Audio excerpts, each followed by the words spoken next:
الله ربنا رحيم الملك مالك لا شريك الله ربنا رحيم الملك مالك الحمدللہ ہم نے اسماء الحسنی کے ذریعے شروع کی ہے اور انشاءاللہ آج پہلے لفظ اللہ کے ساتھ ہی اپنی شروعات کرتے ہیں۔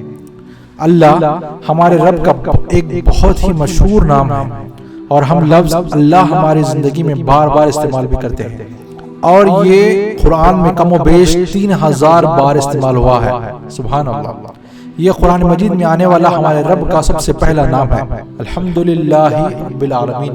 اللہ کا نام صرف قرآن میں ہی نہیں بلکہ نبی صلی اللہ علیہ وسلم سے پہلے بھی لوگ اس سے واقف تھے، جیسا کہ محمد صلی اللہ علیہ وسلم کے والد صاحب کا نام عبداللہ تھا، عبداللہ یعنی اللہ کا بندہ، اور محمد صلی اللہ علیہ وسلم سے پہلے بھی لوگ اللہ پر ایمان لاتے تھے مگر کہتے تھے اللہ سب سے بڑے رب ہے، اور اللہ تک پہنچنے کے لیے انہوں نے بعض اپنی طرف سے معبود بنا لیے تھے، جیسا کہ اللہ نے قرآن مجید میں کہا اعوذ باللہ من الشیطان الرجیم بسم اللہ الرحمن الرحیم قل من يرزقكم من السماء والأرض أَمَّن يَمْلِكُ السَّمْعَ وَالْأَبْصَارَ وَمَن يُخْرِجُ الْحَيَّ مِنَ الْمَيِّتِ وَيُخْرِجُ الْمَيِّتَ مِنَ الْحَيِّ وَمَن يُدَبِّرُ الْأَمْرَ فَيَقُولُونَ اللَّهُ فَقُلْ فَلَا تَتَّقُونَ فَذَلِكُمُ اللَّهُ رَبُّكُمُ الْحَقُّ فَمَاذَا بَعْدَ الْحَقِّ إِلَّا الضَّلَالُ فَأَنَّىٰ تُصْرَفُونَ۔ آپ کہہ دیجئے کہ وہ کون ہے جو تم کو آسمان اور زمین سے رزق پہنچاتا ہے، یا وہ کون ہے جو کانوں اور آنکھوں پر پورا اختیار رکھتا ہے، اور وہ کون ہے جو زندہ کو مردے سے نکالتا ہے اور مردے کو زندے سے نکالتا ہے، اور وہ کون ہے جو تمام کاموں کی تدبیر کرتا ہے؟ ضرور وہ یہی کہیں گے اللہ۔ تو ان سے کہیے کہ پھر تم کیوں نہیں ڈرتے؟ سو یہ ہے جو اللہ تعالیٰ جو تمہارا رب حقیقی ہے، پھر حق کے بعد اور کیا رہ گیا ہے سوائے گمراہی کے؟ پھر کہاں پھرے جاتے ہو؟ اللہ کا نام ہماری زندگی میں ہر جگہ استعمال ہوتا ہے، جیسا کہ سبحان اللہ، الحمدللہ، ماشاءاللہ، انشاءاللہ۔ لفظ اللہ کے بارے میں علماء کے نزدیک الگ الگ رائے ہے، جیسا کہ بعض کہتے ہیں اللہ ایک مکمل نام ہے جس کا کوئی معنی نہیں، اور میجورٹی آف علماء کے نزدیک یہ رائے ہے کہ اللہ کے نام کے معنی ہیں۔ لفظ اللہ کا جو روٹ ورڈ ہے اس کے علماء نے 18 معنی بتائے ہیں، اور ان میں سے 6 بہت مشہور ہیں، اور یہ 6 معنی سوائے اللہ کے نام کے کسی اور نام میں آ ہی نہیں سکتے، اور وہ 6 یہ ہیں۔ پہلا، وہ اکیلا جس کو سب اپنی دل کی گہرائی سے چاہتے ہیں۔ دوسرا، وہ اکیلی ذات جس کی طرف جب کبھی کسی کو مصیبت آئے اس اکیلے کی طرف لپکے، جیسا کہ ایک ماں کی طرف جس طرح اپنا چھوٹا بچہ لپکتا ہے۔ تیسرا، وہ اکیلی ذات جس کو یاد کرنے سے دل کو سکون ملے۔ چوتھا، وہ ذات جس کی قدرت کو دیکھ کر سب حیرت میں آ جائے۔ پانچواں، وہ اکیلا جس کے نام پر سب اکٹھا ہو جائے۔ چھٹا، ایسی ذات جو ہماری تصور سے باہر ہو۔ سبحان اللہ، یہ وہ 6 مشہور معنی تھے۔ اب ذرا دیکھیے ہم جس کی بھی عبادت کر رہے ہیں، کیا یہ باتیں، کیا یہ معنی اس معبود میں ہیں؟ کیونکہ ہم جس کی عبادت کر رہے ہیں، جس کی پوجا کر رہے ہیں، جس کے آگے سجدہ کر رہے ہیں، اگر وہ ہمارے بارے میں نہیں جانتا، ہماری تکلیف کو دور نہیں کر سکتا، تو ایسے کی عبادت کا کیا فائدہ؟ اور جس کی ہم عبادت کرتے ہیں، اگر وہ السمیع ہے، اگر وہ السمیع نہیں ہے تو وہ عبادت کے لائق نہیں، جس کی ہم عبادت کر رہے ہیں اگر وہ البصیر نہیں تو عبادت کے لائق نہیں ہے، جس کی ہم عبادت کر رہے ہیں اگر وہ اللطیف نہیں ہے تو وہ عبادت کے لائق نہیں ہے، جس کی ہم عبادت کر رہے ہیں اگر وہ الرحمن نہیں تو وہ عبادت کے لائق نہیں۔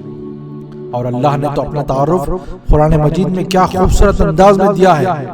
قرآن کی سب سے پہلی آیت میں الحمدللہ رب العالمین، سبحان اللہ، تمام تعریف، تمام شکر اس اللہ کے لیے جو سب عالمین کو پالنے والا ہے، سب عالمین کی دیکھ بھال کرنے والا ہے، سب عالمین کا پروردگار ہے۔ اور اللہ نے فرمایا الرحمن الرحیم، جو رحم کرنے والا ہے، سب پر رحم کرنے والا ہے۔ سبحان اللہ، کیا پیارا تعارف ہے اللہ نے اپنے لیے دیا ہے۔ ایک حدیث میں آتا ہے نبی صلی اللہ علیہ وسلم نے فرمایا جب بھی ہم دعا کرتے ہیں اگر اسم اعظم کا وسیلہ لے تو ہماری دعا ضرور قبول ہوگی، مگر نبی صلی اللہ علیہ وسلم نے اس حدیث میں اسم اعظم کون سا ہے نہیں بتایا۔ علماء نے الگ الگ نام کے بارے میں کہا کہ شاید یہ نام اسم اعظم ہو سکتے ہیں، اور حدیث کی روشنی میں 10 ناموں کی تجویز دی، اور اس میں سر فہرست پہلا نام اللہ ہے، اور کہتے ہیں جو کوئی سچے دل سے اللہ کو پکارے گا اس کی دعا ضرور قبول ہوگی۔ علماء کے نزدیک انہوں نے اللہ کا نام اس لیے بھی تجویز کیا کیونکہ سارے اذکار و دعا میں اللہ کا ذکر ضرور ملتا ہے، اسی لیے ہو سکتا ہے کہ یہی اسم اعظم ہو، واللہ اعلم۔ الف لام لام ہا کو اللہ اللہ بھی پڑھا جا سکتا ہے، مگر ہم چونکہ یہ ہمارے رب کا نام ہے اسی لیے ہم ہمارے رب کا نام وزندار آواز میں پڑھتے ہیں اللہ کہہ کر، کیونکہ جب کبھی ہم اللہ کا نام لیتے ہیں تو ایک الگ ہی قسم کی کانفیڈنس ہمارے اندر آ جاتا ہے۔ اور وہ واقعہ بھی ہمیں یاد آتا ہے جب نبی صلی اللہ علیہ وسلم کو اکیلا پا کر ایک دشمن نے آپ صلی اللہ علیہ وسلم کی تلوار اپنے ہاتھ میں لی اور کہا کہ بتاؤ اے محمد صلی اللہ علیہ وسلم تم کو مجھ سے کون بچائے گا؟ تو محمد صلی اللہ علیہ وسلم نے بڑے ہی اطمینان سے جواب دیا اللہ۔ آپ کا یہ جواب سن کر اس دشمن نے کانپتے ہوئے اپنی تلوار چھوڑ دی تھی۔ اس حدیث سے پتہ چلتا ہے کہ اللہ کے نام لینے سے ایک عجیب قسم کا کانفیڈنس ہمارے اندر پیدا ہو جاتا ہے، کیونکہ وہ اللہ ہمارا مالک اور ہمارا بادشاہ ہے اور ہر بگڑی کو سدھار سکتا ہے، اور اللہ کا نام لینے سے ہمیں ہر مشکل کا سامنا کرنے میں مدد ملتی ہے۔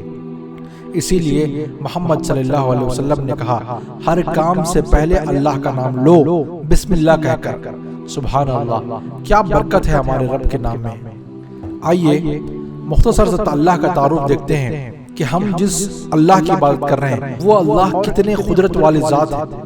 ہم جس زمین پر رہتے ہیں وہ زمین بہت بڑی ہے اور اس میں بلینز آف لوگ رہتے ہیں، اور یہاں پر پہلے بھی بلینز آف لوگ گزر چکے ہیں، اور اس وقت سرزمین پر 7 بلین سے زیادہ لوگ رہ رہے ہیں، اور پتہ نہیں اللہ ہی بہتر جانتے ہیں کہ قیامت تک کتنے بلین لوگ اس سرزمین پر آنے والے ہیں۔ اس یونیورس میں اللہ نے کئی گیلیکسیز بنائے۔ گیلیکسیز کیا ہیں؟ ایک گیلیکسی میں اللہ نے بلینز آف سٹارز اور کئی پلانٹس رکھے ہیں۔ پلانٹ یعنی جس طریقے سے جوپیٹر، مارس، ارتھ وغیرہ ہوتا ہے، یہ سارے پلانٹ ہیں، اور بلینز آف سٹارز ایک گیلیکسی میں۔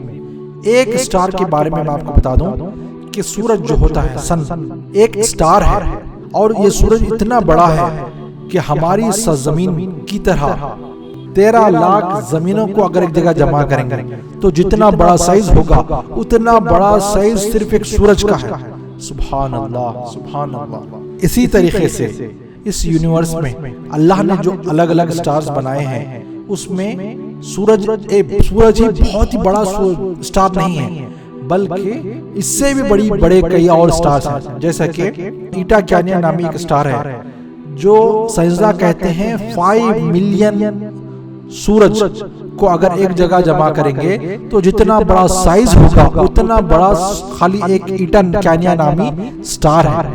سبحان اللہ سبحان اللہ۔ 13 لاکھ زمینوں کو جمع کرنے سے جتنا بڑا سائز ہوگا اتنا بڑا ایک سٹار ہے، یعنی سورج، اور سورج کس طرح اور 5 ملین یعنی 50 لاکھ سورج اور ایک جگہ جمع کرے تو جتنا بڑا سائز ہوگا وہ اتنا بڑا ایک ہی سٹار ہے جس کا نام ہے ایٹا کینیا۔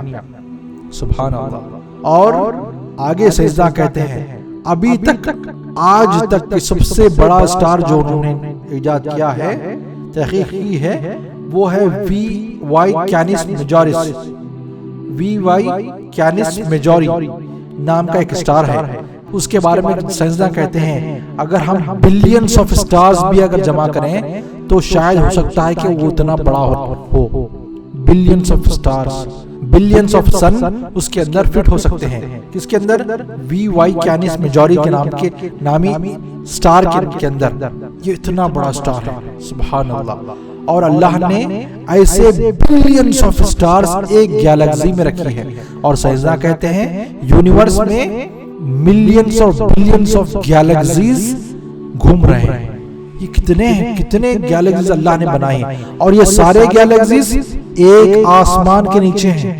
سبحان اللہ سبحان اللہ۔ یہ سارے گیلیکسیز ایک آسمان کے نیچے ہیں، اور اللہ نے کیا کہا؟ ہم نے 7 آسمان بنائے ہیں۔ سبحان اللہ سبحان اللہ۔ جب صحابہ کرام نے پوچھا کہ اے نبی اکرم صلی اللہ علیہ وسلم بتائیے کہ آیت الکرسی میں کرسی کیا ہے، کرسی کیا ہے، تو نبی اکرم صلی اللہ علیہ وسلم نے کہا کہ امیجن کرو کہ آپ ایک ریگستان میں ہو اور چاروں طرف ریت ہی ریت ہے، اور اس ریگستان میں آپ اپنے انگلی سے انگوٹھی نکال کر اس ریگستان میں پھینکو، اور اس ریگستان میں اس انگوٹھی کی کیا اہمیت ہوگی ذرا بتائیے۔ تو صحابہ کرام نے پوچھا کہ اس ریگستان کے سامنے اس انگوٹھی کی کیا اہمیت ہوگی؟ تب نبی اکرم صلی اللہ علیہ وسلم نے کہا اللہ کی کرسی اس ریگستان کے مانند ہے، اور کائنات اس انگوٹھی کی مانند ہے، اس اللہ کے کرسی کے مانند۔ اسی لیے اللہ تبارک و تعالیٰ نے کہا کہ وسیع کرسیہ السماوات والارض، اللہ کی کرسی تمام آسمان اور زمینوں کو ڈھانپے ہوئے ہے۔ تو اور اس کرسی پر اللہ بیٹھا ہوا نہیں ہے، بلکہ اللہ تبارک و تعالیٰ کا احادیث کے مطابق صرف پیر ہے۔ سبحان اللہ۔ سوچئے اللہ تبارک و تعالیٰ کی طاقت کا اندازہ لگائیے کہ اللہ تبارک و تعالیٰ کتنی قدیر ہیں، اللہ تبارک و تعالیٰ کتنے قوی ہیں، اللہ تبارک و تعالیٰ کتنی چیزیں ہم سے پہلے پیدا کی ہیں اور کتنے پاورفل چیزیں پیدا کی ہیں۔ وہ رب ہے ہمارا جس کی ہم عبادت کرتے ہیں، وہ اللہ ہے ہمارے جس کی ہم عبادت کرتے ہیں۔ اسی طریقے سے اگر اللہ کے بنائے ہوئے چیزوں کے بارے میں بات کرتے چلے جائیں تو رات اور دن کم پڑ جائیں گے، کیونکہ اللہ تبارک و تعالیٰ کی ایک ایک چیز سبحان اللہ ہر چیز تعریف کے قابل ہے۔ اور ایک بات ہم یہاں بتانا ضروری سمجھتے ہیں کہ اللہ کے صرف 99 نام نہیں ہیں، بلکہ علماء کہتے ہیں کہ اللہ کے ان گنت نام ہیں، اور الگ الگ علماء کے نزدیک اسماء الحسنی کی لسٹ الگ الگ ہے، کیونکہ کسی بھی صحیح حدیث میں اللہ کے سارے نام کا ذکر موجود نہیں۔ تو علماء نے قرآن و حدیث سے 99 ناموں کی لسٹ تیار کی ہے، اور جو بھی لسٹ ہو یہ بات ضرور یاد رکھیں کہ اگر وہ صحیح دلائل کے ساتھ ہے تو لے، ورنہ ایسے چارٹ سے ہوشیار رہے، کیونکہ اکثر ہمارے مساجد میں موجود اسماء الحسنی کے چارٹس میں بھی بعض نام ایسے ہیں جو اللہ کے نہیں ہو سکتے علماء کی تحقیق کے مطابق۔ اور انشاءاللہ ہم کوشش کریں گے کہ اس سیریز کے آخر میں ان ناموں کے بارے میں آپ کو بتا دیں جو علماء کے نزدیک ضعیف یا من گھڑت ہے۔ اللہ کا ہر نام حق ہے اور اللہ کے ذات کے مطابق ہے، جیسا کہ اللہ کا ایک نام السمیع ہے یعنی سننے والا ہے، اور اللہ ہر چیز سننے والے ہیں۔ اللہ الباطن ہے، ہم سے ہمارے بارے میں ہم سے زیادہ جاننے والے ہیں۔ اللہ البصیر ہے، ہر چیز کو دیکھنے والے ہیں، اور جو کچھ ہم دکھاتے ہیں وہ بھی دیکھ رہے ہیں، اور جو کچھ ہم چھپاتے ہیں وہ بھی دیکھ رہے ہیں۔ مگر انسانوں کے نام اکثر اوقات حقیقت پر نہیں ہوتے، جیسا کہ کسی بہرے انسان کا نام بھی سمیع ہوتا ہے مگر وہ سن نہیں سکتا، اور کوئی مرد یا عورت اپنا نام جمیل یا جمیلہ رکھنے سے خوبصورت نہیں ہو جاتی۔ اسی طریقے سے ایک بات ضرور یاد رکھیں، جب کبھی آپ قرآن مجید پڑھیں تو یہ بات یاد رکھیں کہ جہاں بھی اللہ کے خوبصورت ناموں کا ذکر آئے گا تو وہاں اس نام کے معنی اور اس آیت پر اس نام کا اثر ضرور ہوگا، کیونکہ اللہ کوئی بھی بات قرآن میں یوں ہی بیان نہیں کرتے۔ تو انشاءاللہ ہم اگلے حصے میں الرحمن جو سب پر رحم کرنے والا ہے اس کے بارے میں جانیں گے، اور انشاءاللہ مزید الرحمن کی خوبیوں کے بارے میں، اس کے بارے میں حدیث میں کیا آیا ہے، قرآن میں کیا آیا ہے، اس کے بارے میں پڑھیں گے اور سنیں گے انشاءاللہ۔ اور آپ اس سیریز کے آنے والے پارٹس کو دیکھنے کے لیے اس ویڈیو کو شیئر کرنا نہ بھولیں اور اسلام سرچ کے چینل کو سبسکرائب کریں۔ ربنا رحیم الملك مالك لا شريك الله ربنا رحيم الملك مالك لا شريك الله ربنا رحيم